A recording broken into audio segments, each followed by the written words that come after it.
Me llamo Paige Whitaker. Tengo 35 años, y el día que se leyó el testamento de mi abuelo cambió mi vida para siempre. Mientras toda mi familia esperaba con impaciencia la decisión final, el abogado tomó un sobre, respiró hondo y comenzó a repartir la herencia. Mi hermana Lauren recibió un cheque por $6,9 millones. Todos sonrieron y la felicitaron como si aquel dinero hubiera sido siempre suyo. Después, el abogado se volvió hacia mí. En lugar de un cheque, deslizó lentamente un solo billete de $1 sobre la mesa. El silencio duró apenas un instante. Mi madre fue la primera en reír. Parece que el abuelo dejó muy claro quién era su favorita. Mi padre soltó una pequeña carcajada antes de decir: si quieres dinero, sal y gánatelo como hacen los demás. Lauren levantó su enorme cheque con una sonrisa de triunfo mientras mis padres brindaban con el café que había sobre la mesa. Entonces mi madre se inclinó hacia mí, con una expresión que parecía haber esperado años para mostrar, dijo delante de todos: algunos hijos simplemente nunca llegan a estar a la altura. Nadie dijo una sola palabra para defenderme. Observé aquel billete de $1 durante unos segundos. Luego lo tomé con calma, lo guardé y respondí: gracias. Mi reacción sorprendió a todos. Esperaban lágrimas, enojo o una discusión. Pero no sabían algo muy importante. Todavía quedaba un documento dentro de la carpeta del abogado. Una carta escrita de puño y letra por mi abuelo, con una única instrucción: que fuera leída delante de toda la familia. Nadie imaginaba que, menos de un minuto después de abrir esa carta, las sonrisas desaparecerían para siempre. Pero para entender por qué mi abuelo tomó aquella decisión, hay que retroceder 4 años. En ese entonces yo era profesora de secundaria. Enseñaba administración y talleres prácticos en una pequeña ciudad situada a 2 horas de donde crecí. Disfrutaba mi trabajo y pensaba que allí estaría mi futuro. Hasta que Cuando regresé al pueblo, me instalé en la pequeña casa que estaba detrás de la granja de mi abuelo. Desde el primer día entendí que mi vida ya no volvería a ser la misma. Mi rutina comenzaba antes del amanecer. A las 5:30 de la mañana ya estaba despierta. Preparaba café, revisaba que mi abuelo hubiera pasado una buena noche y, pocos minutos después, caminaba hacia la ferretería. A las 6 en punto giraba la llave de la puerta. Era una tradición que llevaba más de 5 décadas. Los agricultores llegaban antes de que saliera el sol para comprar una pieza que necesitaban con urgencia. Los carpinteros buscaban madera. Los mecánicos aparecían con las manos llenas de grasa preguntando por alguna herramienta imposible de encontrar en otro lugar. Todos conocían a mi abuelo. Y poco a poco comenzaron a conocerme también.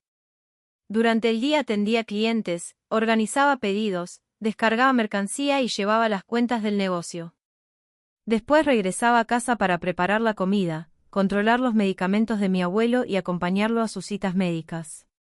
Cuando él dormía, yo aprovechaba para revisar facturas y hacer inventarios. Había noches en las que apenas descansaba 4 horas. Nunca me quejé. Porque cada vez que veía el letrero de Whitaker Hardware, recordaba cuánto significaba aquel lugar para mi abuelo. Unas semanas después, cuando recuperó un poco de fuerza, insistió en volver a la tienda. Ya no podía hacer el trabajo pesado como antes, pero le gustaba sentarse junto a la caja registradora y observar el movimiento del negocio. Una mañana, mientras abría la tienda como siempre, me dijo algo que en ese momento no entendí. ¿Sabes cómo se descubre quién pertenece realmente a un lugar? Lo miré con curiosidad. Él sonrió. Pertenece a quien abre la puerta cada mañana, incluso cuando nadie está mirando. Pensé que solo era una frase bonita.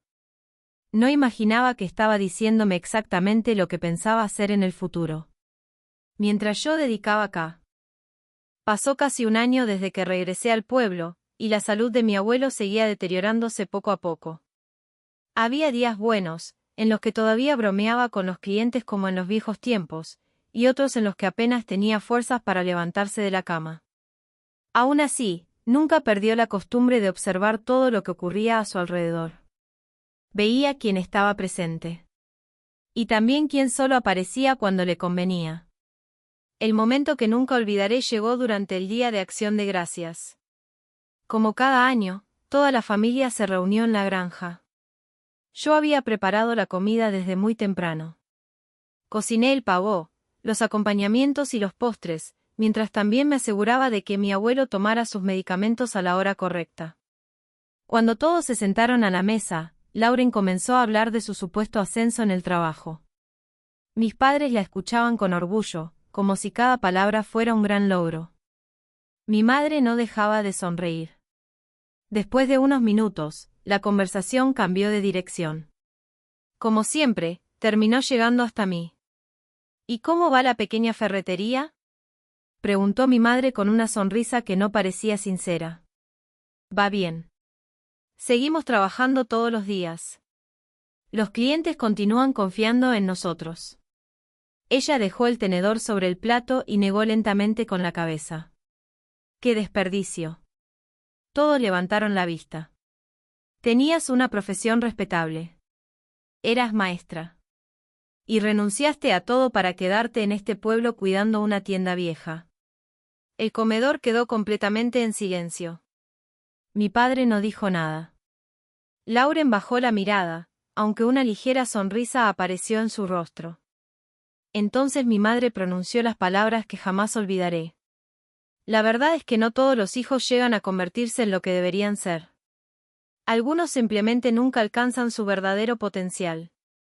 Sentí que aquellas palabras pesaban más que cualquier insulto. No porque dudara de mí, sino porque venían de la persona que debía conocer todo lo que. Después de aquella conversación, mi abuelo no volvió a mencionar el tema durante varios días.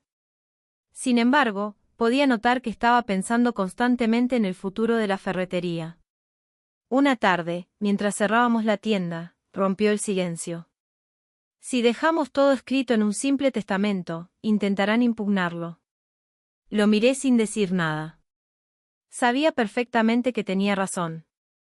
Mi madre y Lauren nunca aceptarían una decisión que no las beneficiara. Buscarían cualquier excusa para quedarse con la propiedad. Dirían que la enfermedad había afectado el juicio de mi abuelo. Afirmarían que yo lo había manipulado. Y convertirían su legado en una larga batalla legal. Respiré hondo antes de hablar. Entonces no podemos dejar ningún espacio para las dudas. Mi abuelo sonrió con orgullo. Eso mismo estaba pensando. Le propuse buscar a un abogado especializado en patrimonio y bienes familiares. Alguien completamente ajeno a nuestra familia, que pudiera garantizar que cada decisión quedara respaldada por la ley. También sugerí algo más. Quería que su médico certificara oficialmente que conservaba todas sus facultades mentales. Si algún día alguien intentaba cuestionar sus decisiones, existirían pruebas suficientes para demostrar que había actuado con plena conciencia. Mi abuelo soltó una pequeña risa. Siempre piensas varios pasos por delante. Le respondí con sinceridad. No aprendí eso en la universidad. Lo aprendí observando cómo algunas personas llevan años esperando el momento de repartirse lo que todavía no les pertenece. Por primera vez en mucho tiempo, su expresión se volvió seria. Asintió lentamente. Entonces hagámoslo bien. Una semana después viajamos a la ciudad. Entramos en el despacho de un abogado llamado Howard Lynn, un hombre con muchos años de experiencia en asuntos patrimoniales. Cuando llegó el momento de la reunión, decidí esperar fuera de la oficina. No quería participar en la conversación. Si algún día surgían acusaciones, nadie. El día de la lectura del testamento llegó mucho antes de lo que yo estaba preparada para enfrentar. La oficina del abogado estaba fría, demasiado silenciosa, como si el aire mismo supiera que algo importante estaba a punto de ocurrir. Mi familia llegó con una energía completamente distinta a la mía. Mi padre hablaba de terrenos, de valores, de cifras. Mi madre sonreía como si ya conociera el resultado. Lauren apenas podía esconder su emoción mientras sostenía su bolso, segura de que su vida estaba a punto de cambiar para siempre. Yo, en cambio, no dije mucho. Solo me senté. Y esperé. El abogado, Howard Lynn, abrió la carpeta con calma. Primero leyó los documentos básicos, como suele hacerse en cualquier proceso de herencia. Entonces llegó el momento que todos estaban esperando. Mi hermana recibió su cheque. $6,9 millones. Mi madre soltó un suspiro de satisfacción. Mi padre asintió como si todo estuviera exactamente como debía ser. Lauren sonrió con orgullo absoluto, como si hubiera ganado algo que le pertenecía desde siempre. Luego llegó mi turno. El abogado deslizó un solo billete de $1 hacia mí. La risa de mi madre fue inmediata. Bueno, parece que al menos te dejaron algo, dijo con ironía. Mi padre ni siquiera me miró. Lauren soltó una pequeña risa, como si aquello confirmara todo lo que ella siempre había pensado de mí. Mi madre entonces se inclinó hacia adelante. Algunos simplemente no nacen para grandes cosas, dijo en voz baja, pero lo suficientemente clara para que todos la escucharan. El ambiente se llenó de una sensación extraña. Humillación. Triunfo. Y algo que ellos no podían ver. Yo tomé el billete. Lo miré un momento. ¿Y lo guardé? Gracias, dije simplemente. El abogado cerró la carpeta. Y por un instante, el silencio se hizo más pesado que cualquier palabra. Entonces Howard Lind levantó la vista. Antes de continuar, hay un último documento. Mi familia se quedó quieta. Por primera vez, Lauren dejó de